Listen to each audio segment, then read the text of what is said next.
Hey everyone, Mac is back, and as you can see from the title, we're going to talk about the Alliance Conquest today, and we're talking about very basic and general aspect of it. I'm not going to go into too much strategy for it, just a little bit of kind of the basics for if you're new to play, if you just started, or you don't really know much about the event or how it's supposed to work. Maybe you're someone who's trying to lead your alliance that's a very new alliance. This could kind of give you some direction when it comes to this event, which has kind of been the staple in this game, and a lot of people like this. Just the fun that it comes along with it. So let's get to it. So what's the point of Alliance Conquest? Well, the point is to acquire as many battle points as you possibly can, and in getting those battle points, depending on how many you get, you can see the different levels: 20,000, 30, 40, 50, 60, 70, and 80. And for each corresponding point level here, you get these rewards, which are very, very nice. These Valor points and the Honor banners alone are probably the best that you can get. It's also great to get these main material chests. So if you can get up to at least a 60,000 mark here, then you can get 20 of those main material chests, which are very nice to be able to upgrade your equipment. Now the question becomes, how do you acquire these battle points? In order to understand about the battle points, I'm going to show you, this is the map right here. You're either going to start down here at the bottom left, or you're going to start up here at the top right. So depending on which place you start, that'll determine how far you have to actually travel to take over some of these buildings here that are on the map. Now when it comes to these buildings, each building is worth a specific number of points if you occupy it first, if you actually get your troops there first, and you get more extra points for per minute for occupying it just overall. So here are the buildings. You have Castle Rock, the Lannister Port, the Lannister Outpost, the Lannister Stronghold. Then you have Targaryen Port, Outpost, Stronghold. Then you also have these two unique ones, which is the Tower of the Warrior and the Temple of the Mother. And if you go down here to the bottom, you can also see that when it's first captured, these are the points that you get. So you can clearly see that Castle Rock has the most points, and is probably one of the most important buildings to capture first, and also to occupy for the points you can get. Because as you can see here, it has the most points at 300 per minute. Now, these buildings are locked until this time right here has elapsed. So at the very beginning, the Temple of the Mother, the Tower of the Warrior, the Targaryen Outpost, the Lannister Outpost are all going to be opened up at the exact same time, and that's when you want to race for those buildings. That's when you want to create your formation and then use your speeders to get there as fast as you possibly can. And if you are the first to capture it, you get these amount of points, and then it will go under a bubble when you capture it. And after that bubble has expired, then you'll be able to be rallied or soloed, depending on how many troops you have there. But you're going to want to fill it up as a rally would be, or a castle would be. Now, the longer you occupy that castle, these are the points that you're going to be able to get to obtain from that, and to be able to increase your levels as we showed previously.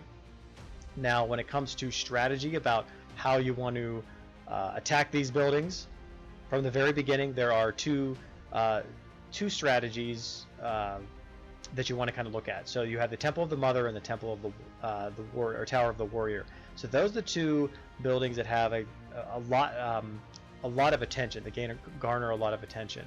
And if you look at why that is that the Tower of the Warrior can be attacked whenever the beginning, but this occupying this location can increase your army attack, defense, and health by 20% for all your allies. So you gain a buff. You gain a 20% across the board. So basically it's 20% total attack, total health, defense, and total health.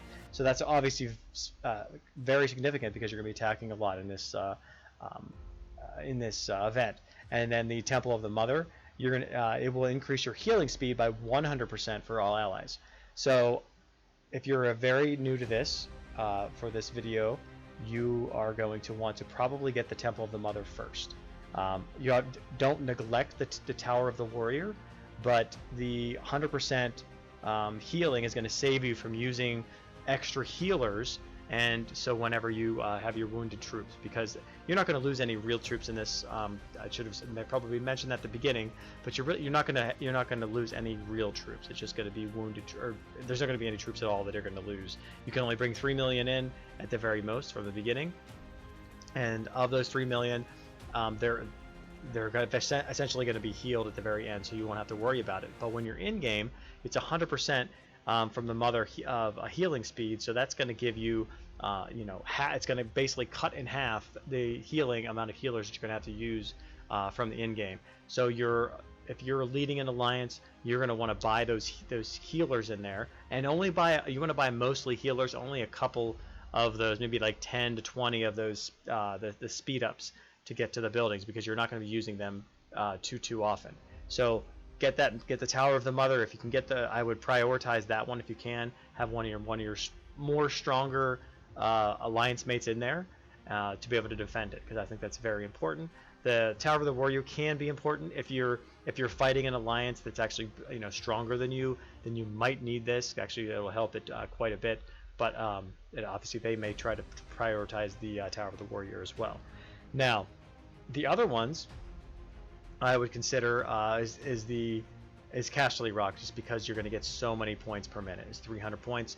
So one of the strategies is to put your strongest player in Casterly Rock, but that can be a mistake. And the reason that can be a mistake is because you maybe want to use your strongest player to rally some of these other buildings to be able to attack them and to be able to beat them. So those are just a couple different strategies you might want to consider. And something I wanted to note is about the strongholds, so the Lannister and Targaryen stronghold. As you can see here, it says once occupied, a Lannister reinforcement regiment will join the battle from this location every 3 minutes, and it can be considered an NPC. And this regiment is automatically attack locations occupied by the enemy. But also, the regiment size is 120% of the occupant's highest rally size when occupying a building, and the troops are based on the occupant's highest unlocked troop tier. Regiment bonus is 80% of the occupant's bonus. So it's quite significant for to be able to have this every 3 minutes. So if you can hold this for say like 9 minutes, then you're going to get 3 attacks to go off during that time that are basically free troops, and they'll attack the enemy's location. So that's something that's something to consider as well. And if you look on the map where the strongholds are these buildings out here that really don't, if you're talking, so you can see it's 40 points per minute, so they're really not that great of buildings, but to have that extra attack, to have to weaken some of the other buildings, it's actually very, very nice to do so. If you're over here at, say, the Targaryen, well, the Lannister, the Lannister at the top right here, then the Lannister port is so close that to get there, you want to make sure that you secure that quickly, because obviously it's going to be much more difficult for your enemies to be able to get it, because they have to use a lot of speed ups and be very, very quick with their with their clicking to be able to get there. Now, when it comes to the Mother and the Warrior, they're equidistant across the map, so it's very, very fair for all of those. But if you're a Lannister, those are a lot quicker to get to, as well as if you're a Targaryen, then they're Targaryen buildings. So these 3 in the middle are just equidistant between the 2 as well. Some of the things you want to consider as well is that you want to have a high rally size if you're going to be rallying these buildings. So like, say someone takes the temple, say Targaryens take the Temple of the Mother, then the Lannister with one of their higher rally size wants to attack that. What you want to do is you want to coordinate your rallies. So you want to have multiple rallies on the Mother or multiple rallies on the Warrior, depending on which one you're trying to take. So for example, if you're trying to take the Mother, you want maybe 5 or 6 rallies on the Mother simultaneously, and the rally leader should only put cavalry in there to make sure that they go as fast as possible, so you're not using speed ups, have to use speed ups for those rallies.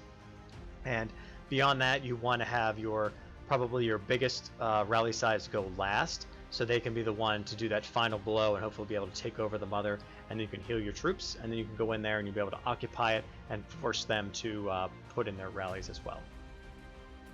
Some additional bonuses to the Alliance quest are considered Valor points, and you can see down here at the Alliance Conquest rewards that the winner's prize here. So during the Alliance Conquest, that win 3 matches. So you want to try to win 3 matches at the very, very minimum. And if you do that, you'll be able to get these extra Birth of the Dragon shards. You get 3 of those, plus the Valor points here, and also the bunch of 8-hour speed ups. If you do well in the individual rewards points, then you'll also get these rewards too, which are very nice because those 75% army size increases are really, really good for PvPs. And then you also have the alliance point ranking rewards as well. So if you're, depending on where your alliance ranks, some of the really good things here are if you're trying to upgrade your dragon, these marks of the dragon are really, really good. Gold is always good. It's very rare in the game. And then the biggest reward is the main material selection here. So you get 100 if you're number 1, and it obviously decreases. And if you're the still make it top 100, you at least get 40 of them. That's not too bad either. Now looking at the bottom here, you can see that the Alliance Leader rewards. So these are essentially the whales, and if you're a whale, actually if you're starting out, and this is kind of what this video is for, is not for those whales. They already know how to play, they know how to their strategy, and they use a lot of they use a lot of money to be able to get to what they need to do. But if you're just starting out, and you're not spending a whole lot of money, you can still be able to get these in your certain as a leader. And some of the biggest things that you get here are this castle skin, like these coupons, so like a 30-day, which gives you army size, rally size, has total attack, rallied army attack reduction, and allies, and they get a health increase as well. So that's actually a really, really castle skin. It's pretty cool looking too. Then you also get these for 4 hours. You get 100% army size increase, which are very rare. I don't know how many places you can get them. I think maybe even you can get them in like the Champion City Siege, I think, as well, but this is one place you can get them as well. Then you get these speed ups, the training speed ups, and plus all the rest of the stuff, which I'm not even sure what this is. This is a exclusive. Okay, so this is like a I think like a skin or something that or not a skin. It's a title. Okay, so you can set title that you'll have on your account as well. So some very nice rewards here that you can get. That's why this event does quite well, and people really, really like it. You can see the winning and losing rewards as well. So depending if you win the match or you lose the match, you still get something out of it no matter what.